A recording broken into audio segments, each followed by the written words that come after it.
13th, 2005. I'm here with Margaret Higgins, my grandmother. Stop a minute now. I am? So where did you grow up? New York City. And what was your childhood like? Oh, much more fun than your childhood today was, believe me. I mean, we played outside, we had a lot of fun. I always wanted to be a school teacher, so I'd play with children, the little ones, and I'd teach them, and I'd take home their papers and grade them. And I skated and bicycled and all the things that you can't do too much up here. And I like sports and went to school. Was New York City as busy as it is today? No, not quite as busy. I mean, I went to every parade. It was every Macy's Thanksgiving parade until I moved out of the city. And it was great. I mean, we were in the city all the time. I mean, the big movies were there when you wanted to see Frank Sinatra and all the big bands. Once in a while you didn't go to school. I mean, you know. Did you have any siblings? One brother who was older than I was. And do you remember anything that stands out from living in the Great Depression? No. I can never remember not having. I mean, my father always worked, and of course at those times you rented an apartment, a nice apartment, for $45 a month. I mean, you could, and things were cheaper.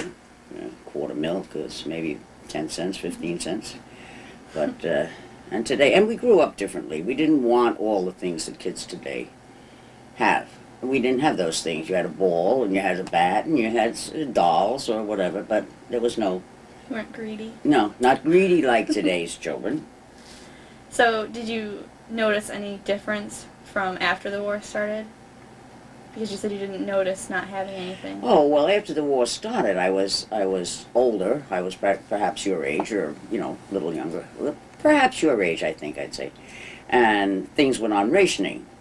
I mean, we had to use stamps to go to the stores. You got maybe a stamp enough for a quarter pound of butter a month. So that was once in my life that I ever stole anything. I loved butter, and I stole a quarter of a pound one day. But anyhow, then they came out with this margarine, as we would call it today. And it was nothing but lard with a yellow pill that you mixed into it to make margarine. Couldn't eat that. And then we had, all right, go ahead. So there was, and then we had USOs and these bond rallies down on Wall Street where these stars would go, and they'd sell these bonds, the war bonds, which you can still get today, but they were cheaper then and things. And then the celebrities went overseas, for the war. We're after the war now, though, aren't we? Okay. But I mean, there were a lot of things that went on during the war, and where the public helped out. They had USOs where people like you would go down, and when the servicemen are passing through here, they'd have dances, and they were well supervised and things. Would it raise money? Oh, yeah. Yeah, but the USOs here, they wanted to raise money. They were just to have the boys would be from different parts of the country, so the USOs were stationed in different parts of the country, and lots of them would be, as a matter of fact, I went to a few of the dances. They had dance halls at that time in the city, beautiful dance halls. So it was really quite nice, and the boys, everybody was, it was no pick-up place or something like that. It was just a friendly place. But that was some of the things we did. And when you said when the rationing started you got the stamps, were they sent to your house, or did you have to pick them up? We picked them up, but I believe, and I wouldn't swear to that. I mean, don't take me on oath to that, but I think we picked them up, and you got stamps for gas rationing, and you got them for your food, and then, of course, cigarettes all were going overseas and things, and anybody that smoked would stand on line because the cigarette stores, we had regular cigarette stores, would have so many cigarettes a week, and people would know about it, and they'd stand on line for blocks and blocks to get a pack of cigarettes. And what you'd get was one anyhow. And one? Your father would have gone crazy by then. Yep. And so, do you remember where you were when Pearl Harbor was attacked, or when you found out? Yep. I was living at home. I was still at home with my parents. My brother was working over in Connecticut, and we were taking the bus to go over and have dinner with him that Sunday. And that's when we heard about Pearl Harbor. And then my brother went in the service right after that. and he was in the service for till the war ended. When you heard about it, did you think to yourself or anything that he might be going?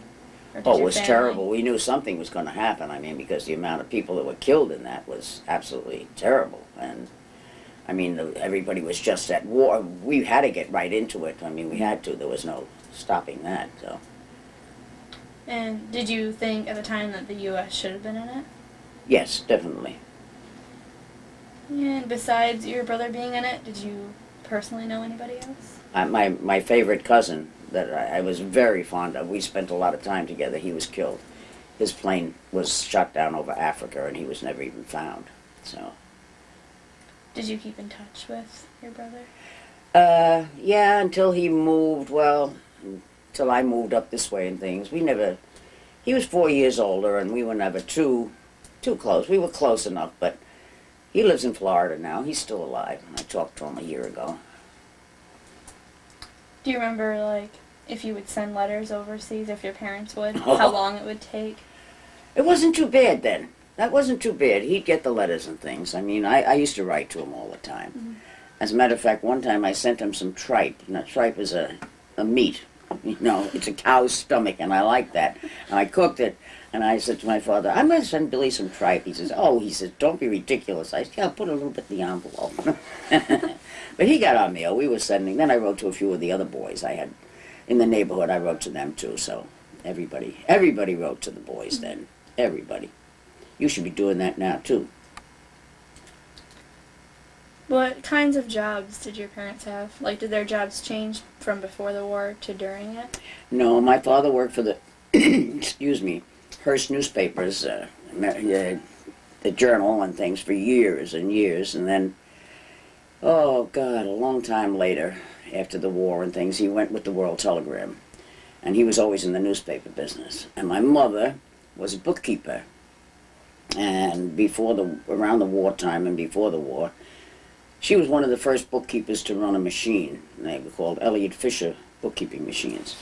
And then she was in politics, too. She was always working for the party. So, but that was, no, she never changed jobs either. She was always a bookkeeper.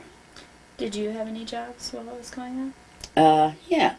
I was, let's see, the last one I had was I was working for American Chicle Company, which you've heard of. Yes, you've heard of. And the government had a section in there.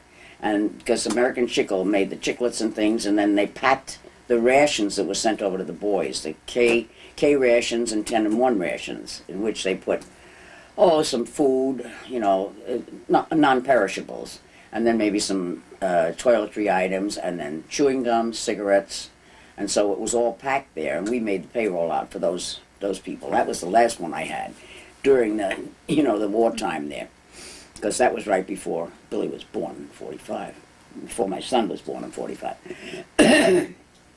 Did you do anything during wartime that you would consider supportive or patriotic?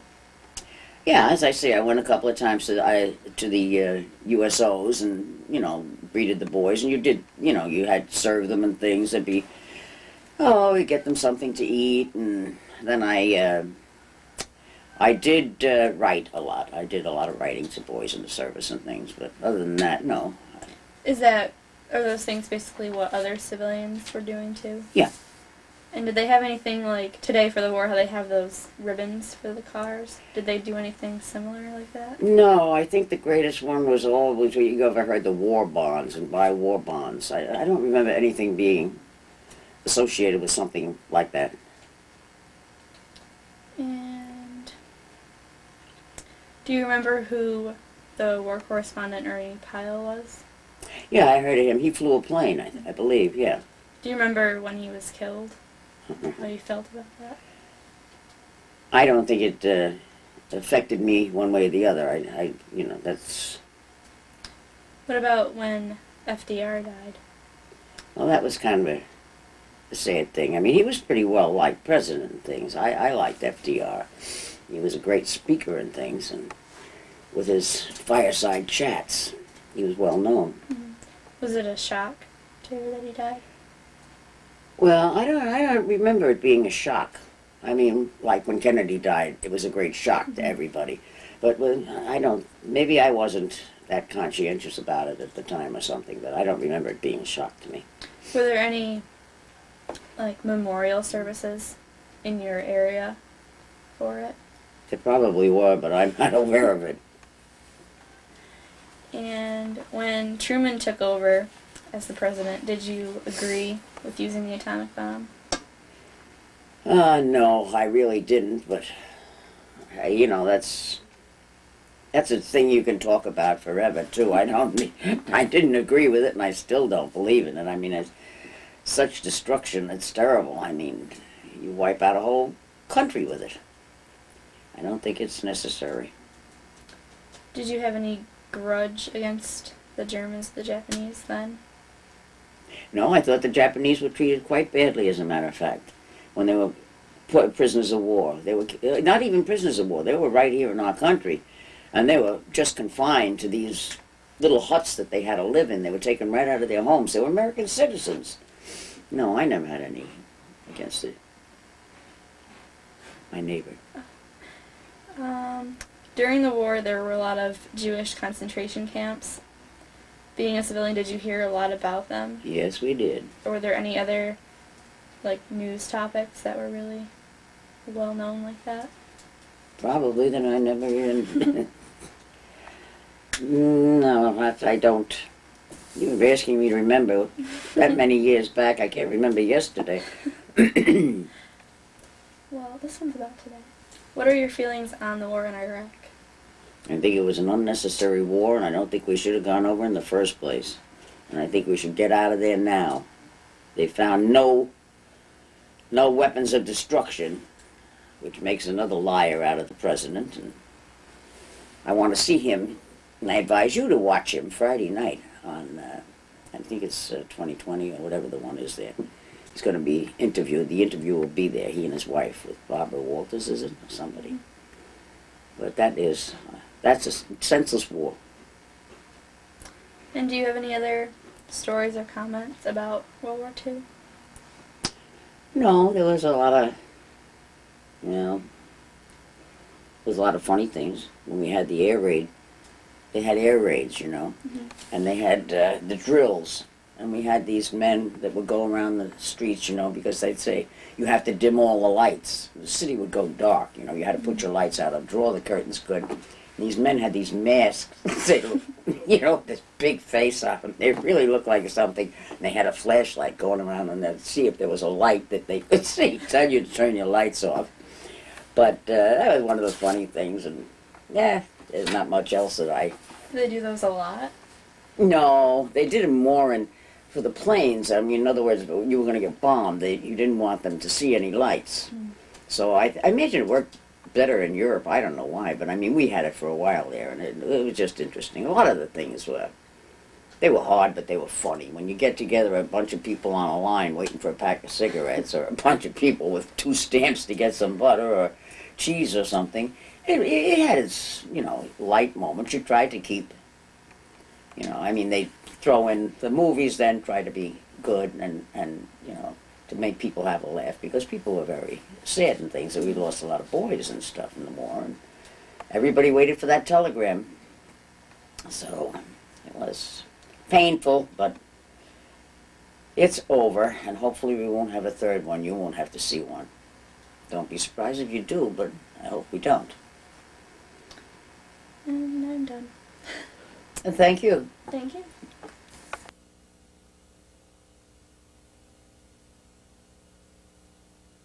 th 2005, and these are some follow-up questions. So, you had an interest in the women in the war. Why did you want to do anything with it? I had an interest in the what? The women in the war. Because I wanted to join the service, and I inquired all about it, and then my parents thought better of it and wouldn't let me go in the service. I wanted to be an aviator. Did anybody you know get to go into it? No, I didn't have any friends that were in it. And what would you have done if you had gone into it? I really don't know what it all took. I mean, most of the things that women did when they went into the services, they would be more or less assigned to desk jobs and things and paperwork and all that. Because with that time, women didn't actually go up and fight on the front lines like they do today. So, but I just thought it would be interesting, and I was coming out. I left college anyhow. I was only 2 years, and I left college, and I thought, well, that'll be good. I'll do that and see part of the world, and I'm just as glad I didn't. I might not be here today. And I would be. Would you have been able to? Where would you have been able to go when you said to see the world? Well, wherever the fighting and things, or wherever they put you, I would probably have stayed right in this country. I mean, the women didn't go overseas that much. They did go over, the ones in the service, but it's not like today. It's nothing like today. It was more like It was a man's war stay-at-home then. kind of thing. It's a man's war. Yeah, the women stayed home, and they went to the factories and worked. And I mean, that's where they got the Rosie the Riveter, and all the women were in there making. That's when women first started wearing slacks and things like that too, to work in the factories. So it was kind of nice, and they were bringing in the paychecks, and that was the first of women working. That was how they supported the war. And when were you married? When was I married? Oh, for heaven's sake. Well, let's see now. In 43. So was your husband in the war? No. And do you remember where your brother was stationed during the My war? brother was stationed in Italy. I know the last I heard that he was in was Italy, and that's where he got his Purple Heart and things over there. Do you know what he got it for? Bravery, I don't know. If I knew where that piece, I have the piece from the paper too. If I knew where it was right now, I'd get it for you, but I have no idea where I put it. I don't know, bravery. He went up to the front lines to warn that the enemy was coming and things, and he didn't have to do that, but he went up. So that was above and beyond the duty, so that's why he got that. Do you know if, when the war was over, if your brother used the GI Bill to go to school? No. No, he didn't use the GI Bill. I think he did use it as far as getting a home and things were concerned. I mean, that they did. You know, they did get a home. You were helped. You didn't get the home free, but I mean, you could get, help with the home and things. And, well, as a matter of fact, when I say 43 with being married and things, that was when, no. Well, no, I didn't have a home. That gets a little complicated. Cut. Including your brother and anyone else that came home, did you notice any differences in how they acted or anything? Well, a lot of people suffered a lot with trauma and things. I didn't have that much around me. I mean, because we were all pretty sad with losing the one boy over there, my cousin, but a lot of the boys come home and they'd have nightmares for years after and things, with these battle things. You couldn't help it, you were laying in trench, your friends are, and you make like a family of your own when you're over there, and to see these people die right next to you and you're holding them in your arms and things, it's kind of something that's going to stick with you a long while. You don't get rid of it when you first come home and say, oh, good, I'm home, let's party, I mean, it takes a little getting used to it and things, so.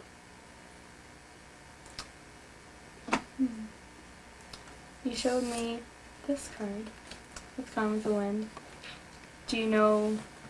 Oh, Gone with the Wind, yeah. Do you know what other movies or what other kinds of movies were playing?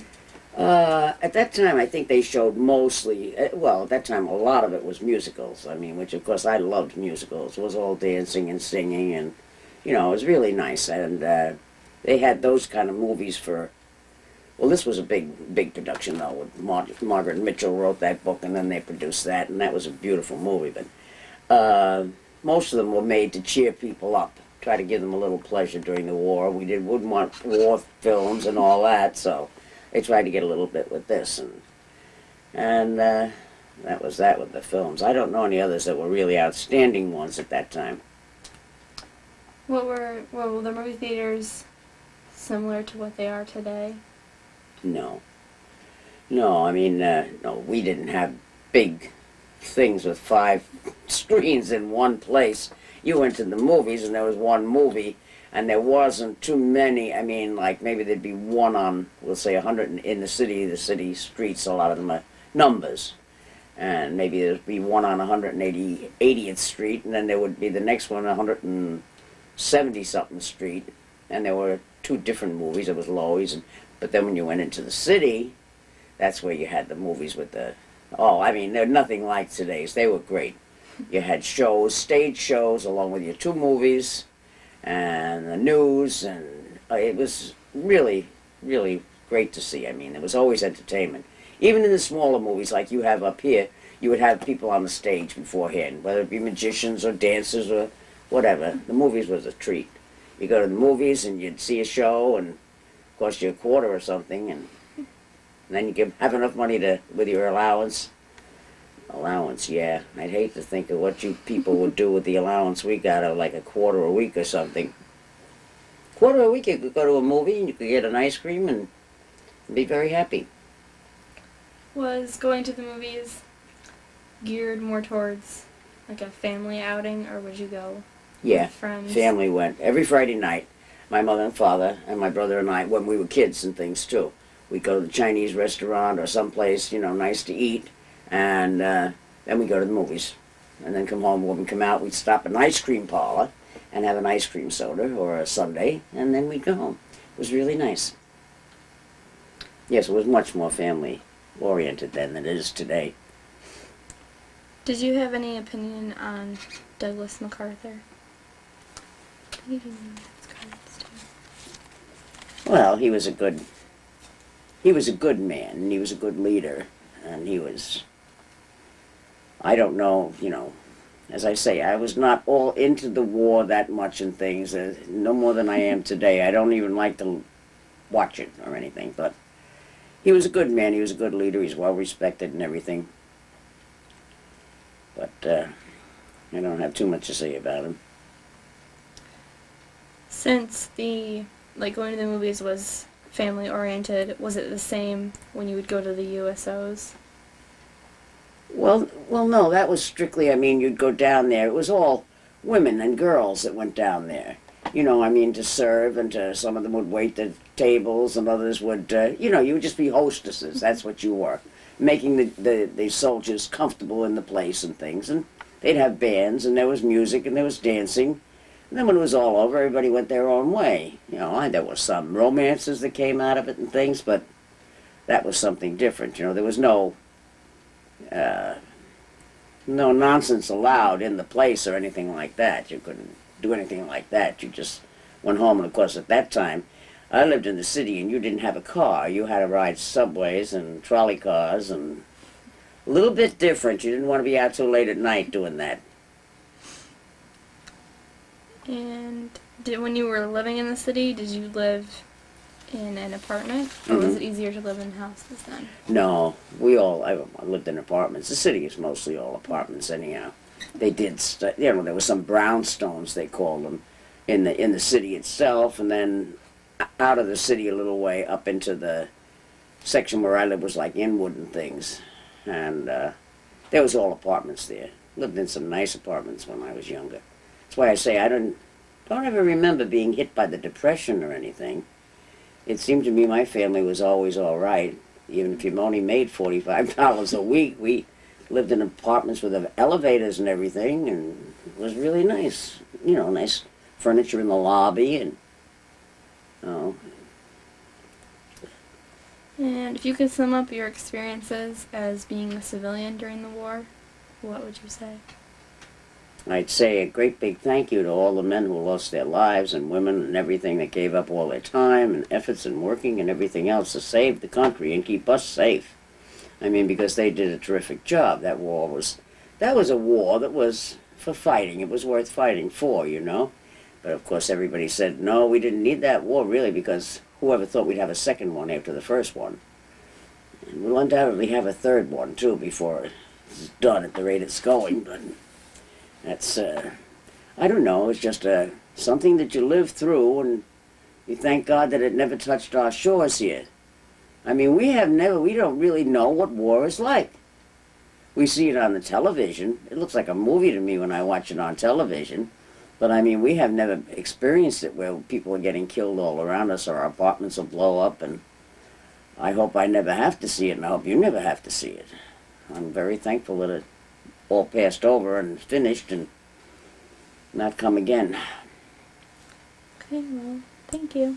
Oh, you're welcome, I'm sure.